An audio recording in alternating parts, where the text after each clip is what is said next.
What's the word, ladies and gentlemen? This is Andrew, and today I want to talk about the loadout system in Dirty Bomb. Now, a lot of people don't like it. They're like, oh god, I wish the loadout system would just disappear. At this point, I think it's safe to say it's not going anywhere, just because, I mean, a lot of people have paid for elite cases, and if they kind of completely change the loadout system, then a lot of people lose out on money, and people won't be happy, and then there'll be a riot, and then, yeah, no.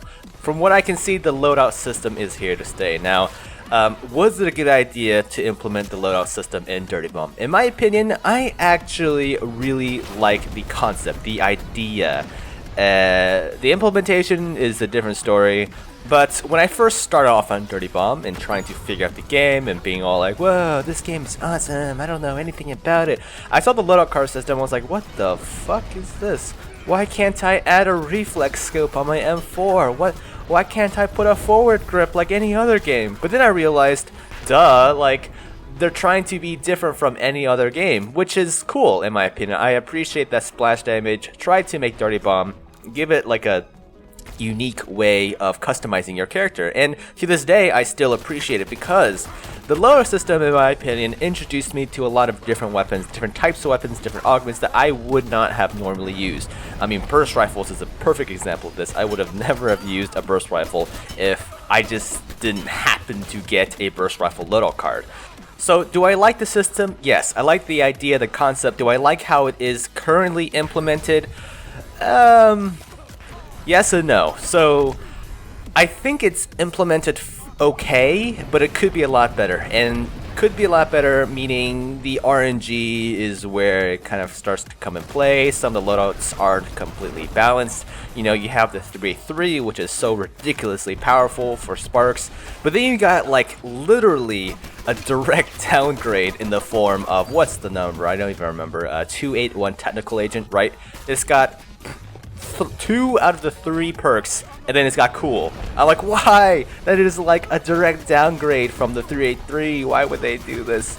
But yeah, I mean, like, the implementation definitely could do some work, right? So Splash Damage, they are buffing some of the less popular perks and then nerfing some of the more popular ones. And I know they nerfed the 383 recently, but still, it's like, it's gonna be really difficult to buff Pineapple Juggler to a point where it's usable. I know they made it so you can melee explosives away, but come on. Who in their right mind is going to go up against a freaking grenade and think, okay, my knife will protect me? No, that's never gonna happen. I mean, I've never seen it happen in a match before. Maybe in like test matches where people are trying to make it work, but never in like a real live match. And I've played like over 500, 600 hours into this game. So that says something. And I know Splash Damage is doing an active effort in making these augments more viable, but it's like, And guys, I guess this all leads into, do I like RNG? Well, in a perfect world, and if every loadout was equally viable, even if they're weapons that I wouldn't like, you know, and I actually would not mind RNG, because, you know, RNG is kind of cool. It lets me explore different weapons that I would not normally use, like the Stark, BR16, the Dryce, you know, those weapons that people don't use that often that I've actually come to really enjoy. But then, the way it's currently implemented, because the loadouts are, you know, so polarized sometimes, I mean, with a few exceptions, Stoker's pretty decent, Phoenix is pretty decent, Thunder is pretty decent, with a few exceptions, you know, in general, the loadouts are too polarized for RNG to really be satisfying. And then you have another form of RNG in the form of Cobalt, Gold, Silver, you know, the rarity types, right? Of course, in elite cases, you can get, you have a chance of getting Cobalt, Silver, or Gold. Those are like the tiers of rarity you guys have. But at the current pricing, it's a little expensive. And this is sort of kind of going into like price perception, value perception kind of shit, right? Like, alright, how much is a pretty card really worth to certain people? It's gonna be different for everybody, you know? It's really hard to quantify. And I'm not trying to discourage you guys from buying elite cases. By all means, spend your money on elite cases if that's what you guys want to do. Hell, I've spent a fortune on them myself. I mean, I love Splash Damage. I love Dirty Bomb, the game. I love supporting the devs. And to be honest, Splash Damage Nexon, they do give us a lot of free shit. I mean, like I love Splash Damage. I really want to support them, but I feel like their pricing on the Elite case can be a little steep for a lot of people. It's like $35 for 10 cases, I believe, 5% chance to get a Cobalts, or was it 15 or 20% chance for gold?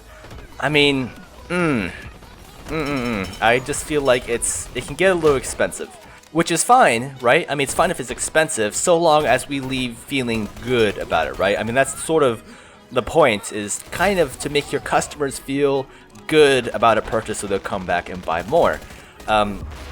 Yeah, right now, man, if you get 10 silvers and spend it spend $35 on 10 silvers, that is like an awful feeling. It's a really, really bad feeling.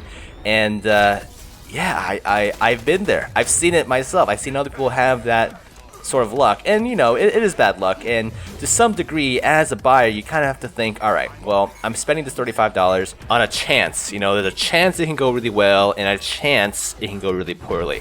You know, I am guaranteed at least a silver card, but it is a chance to get 10 silvers. You know, that's just sort of how I think of it these days. It's like, all right, I'm spending $35 to maybe get 10 silvers. I accept that as a reality.